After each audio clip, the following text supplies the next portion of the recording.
વલસાડ જિલ્લાના ઉમરગામ પોલીસની ટીમે તાજેતરમાં કરેલા એક પ્રોહિબિશનના કેસ વોન્ટેડ આરોપીનું નામ ખુલ્યું છે। ઉમરગામ પોલીસ મથકના હેડ કોન્સ્ટેબલ અને કોન્સ્ટેબલની સંયુક્ત રીતે વોન્ટેડ આરોપીને હેરાન ન કરવા અને માર ન મારવા બદલ 1 લાખની માંગણી કરી હતી। તે કેસના વોન્ટેડ આરોપીને એસીબીની હેલ્પલાઇન નંબર ઉપર ફરિયાદ નોંધાવી, જે અરજી ઉપર નવસારી એસીબીની ટીમે છટકું ગોઠવ્યું। ઉમરગામના વલ્લભ હાઇટ્સ બિલ્ડિંગમાં વલ્લા ચાની દુકાનની બહાર ગાંધીવાડી ખાતે લાંચનું છટકું ગોઠવ્યું, જેમાં ઉમરગામ પોલીસ મથકના હેડ કોન્સ્ટેબલ સાથે મળીને કોન્સ્ટેબલે 89,000ની લાંચની રકમ સ્વીકારતા એસીબીના છટકામાં ઝડપાયા।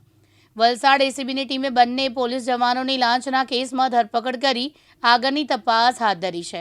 મળેલ ફરિયાદ આધારે વલસાડ ઉમરગામ પોલીસ સ્ટેશનમાં ડિસ્ટાફમાં ફરજ બજાવતા પરેશ રામ તથા મુરુભાઈ ગઢવીએ એક પ્રોહિબિશનના ગુનાની એવો તપાસ કરી રહેલ હતા। એના એક વોન્ટેડ આરોપી પાસેથી 1 લાખ રૂપિયાની લાંચની માગણી કરેલી, જેમાં એને હેરાન નહીં કરવાનો તથા એની ફેવર કરવા માટે થઈ અને 1 લાખ રૂપિયાની લાંચની માગણી કરેલી, જે ગત રોજ આ બંને જણાએ સ્વીકારતા રેડ હેન્ડ પકડાઈ ગયેલા છે અને તેઓ બંને વિરુદ્ધ કાયદેસર કાર્યવાહી હાથ ધરવામાં આવેલી છે।